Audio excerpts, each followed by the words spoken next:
Oh, hey everyone, Andy Geshe here from Remax Solid Gold. So I'm about a day late here. I wanted to get this out yesterday, but it just ran out. There's a few things here that I wanted to focus on this month in my deep dive on some of the activity and sort of what I interpret from it. First thing that I wanted to look at here was the 800 new listings that came on market in February.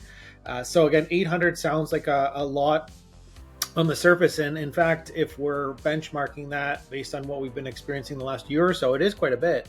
800 represents an increase of 18.7%. More listings coming on in the month of February than we saw in February 2023. And that again kind of makes sense. We've kind of had a real theme in the last year, just the financial pressures that a lot of homeowners are facing, and some needing to let go of their properties just to ease some of that economic stress. So we are seeing more listings phase in right now than we were again in February of 2023. The other metric that I wanted to look at here, so 485 sales were reported on our real estate board. That's actually up 9.7% from again where we were in February 2023. But check this one out. It's down 19% from the 10-year average. So that says a couple of things to me.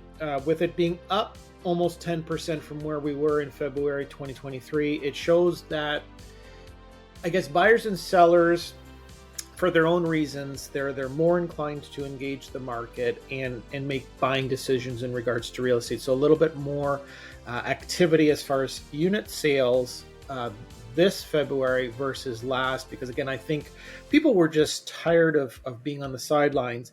But then we can also see further to that point that, being down 19% from the 10-year average, we can see from a bigger perspective how muted our market is right now. There are still plenty of people sitting on the sidelines. Not a lot of people, unless they're being forced to for whatever their reasons, are engaging in real estate now based on, again, the 10-year average. Again, we're down pretty substantially. We'd have almost 100 more sales in the month of February based on that 10-year average.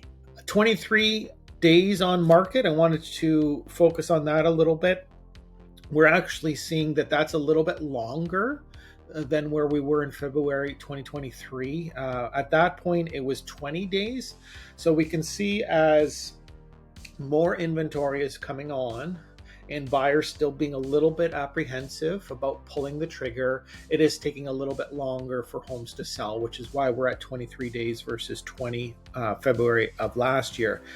Just as an interesting side note, the 5-year average is 16 days. So we can again see that things have been extending. The average sales price, that seems to be the most common question or I guess data point that people are interested in hearing about. So the 755 934 that's here, that represents all residential, so all types of real estate. So that's single detached homes, semis, condos. But for $755,934 was the average price as far as the 485 sales that we had last month.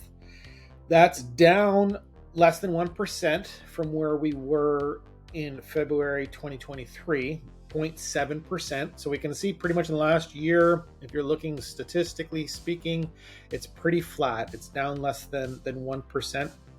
But we haven't gone up, but we haven't been going, down like a rocket ship either. So neither direction, really. We've been pretty flat, which kind of sums up what we've been feeling as realtors out there. Now, if you have any specific questions about your situation, because this is broad strokes, of course, it's across the whole region, I'm here for you. Just reach out to me. Of course, also, if you know of anyone else that could use a realtor, I'd really appreciate that connection. I hope you find this information helpful, and I hope you've been well. I look forward to chatting soon. Thanks again for watching.